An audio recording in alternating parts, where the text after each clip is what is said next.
So to me, the main thing to smash is brushing, then setting, as in being with the line, not being in the line with the ball, or a little bit behind you, so you can arch, and then the timing, the wrist pronation. When you hit,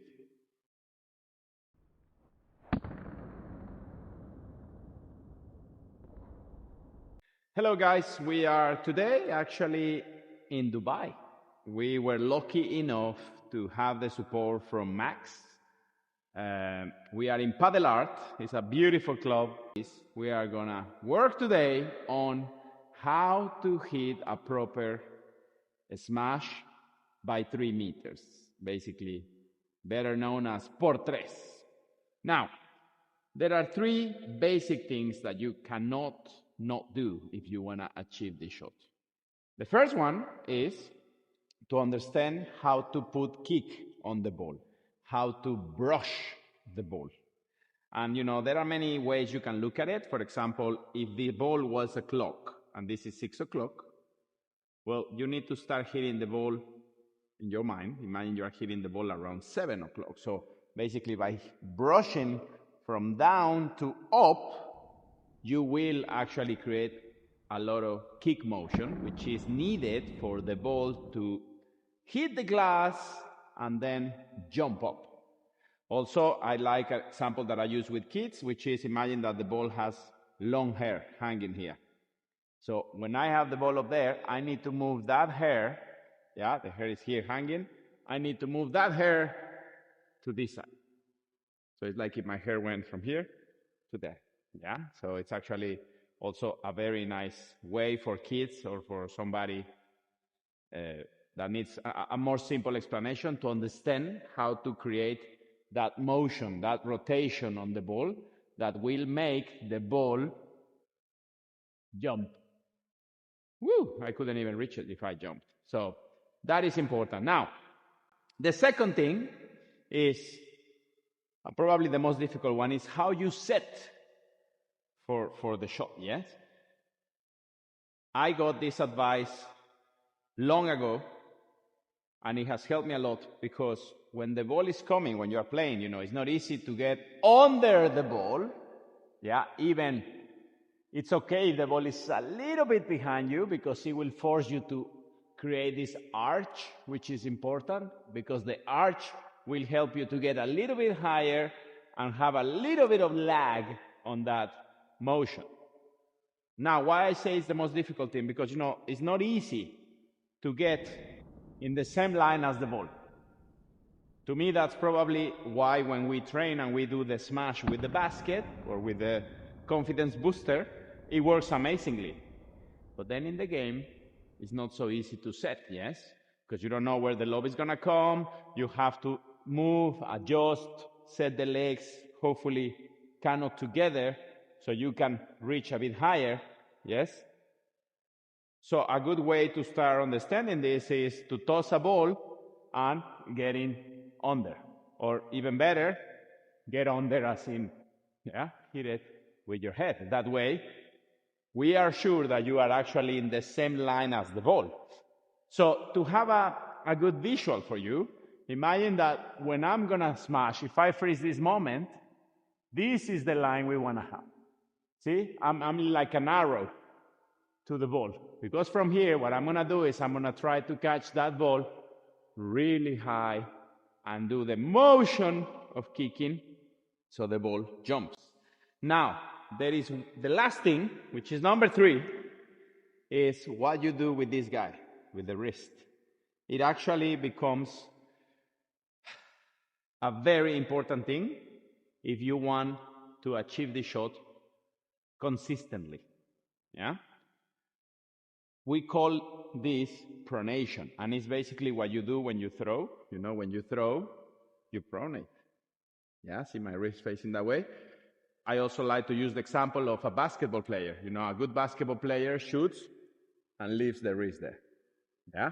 So when you hit, especially when training, I would like to see that you get the feeling of boom, pronating, boom, pronating, boom, pronating. So hopefully you don't finish this way because yes, the ball will have some kick, But then if you come this way, you are going to end up slicing the ball. So the ball will not jump as much as it's supposed to jump if you actually kick it and pronate. Yes? So I will give you now an exercise that I like to do, not only to understand the motion, but also if you don't have the shot and you want to achieve it, maybe you can start with an exercise like this. So one of the exercises I will use to start getting the feeling is putting my legs almost together, my shoulder pointing to where I'm going to hit, and then tossing the ball, not super high, but, just getting this feeling of getting the ball out of the court by using my wrist. Yeah, so I'm no need to hit it hard because then, of course, you're going to get it out of the court, but you're not working on anything. So the idea is that slowly I get the wrist. Yeah, and again, I go here, boom, yeah, and I try to aim the bounce in a way that when the ball reaches the glass, it impacts on the highest part of the glass because then the bounce or the rebound will be much higher. So again, I go here. If you want to be daddy cool, you hit it out, and then you go out of the door and take it and try again. So you will go kick it, yeah, and then here, yeah. Control the motion. Yeah, I go, adjust, boom, boom, yeah, here, bam, bam. So this is a lovely exercise to get started with the motion, I mean, if you are a coach and you're watching this video, put the students, one here, one there, and if they really want to learn the shot, they will have the patience to say, okay, I'm going to do, you put some balls here and you get them out like this. Wow. Okay, then the other guy is a little bit more here so they don't hit each other, but same thing, yeah? Okay, and this guy is more here, maybe it's a backhand player, so he's already on the backhand side, and But of course, many times we want to learn a difficult shot, and then we don't want to put the time to understand and to feel what you need to do in order to achieve it in a real game. Now, to finish this video, why the smash by 3 meters is considered a special shot. For example, if you have had the chance to train with me and Rika, with the Tasty Concepts, of course I will teach you how to smash by 3 meters, but to me, there are more important things because, it's like a pyramid. To me, we have to build the bottom of the pyramid, like forehand, backhand, defense from the glass, corners, lob, volleys, transition shots. And then, once you know all those things, víbora, gancho, rulo is also a little bit in the special shots. But then once you dominate that, guys, or once you have a good understanding on that, then of course we can learn how to smash. But why I don't like to teach it so much if you are not ready for it? Because it's a special shot. Why it's a special shot? Because too many things have to happen all at once in order for the shot to actually be achieved. What I mean by that is, well, you have to set under the ball. You have to have a good preparation. You have to use the legs properly. You have to impact as high as possible.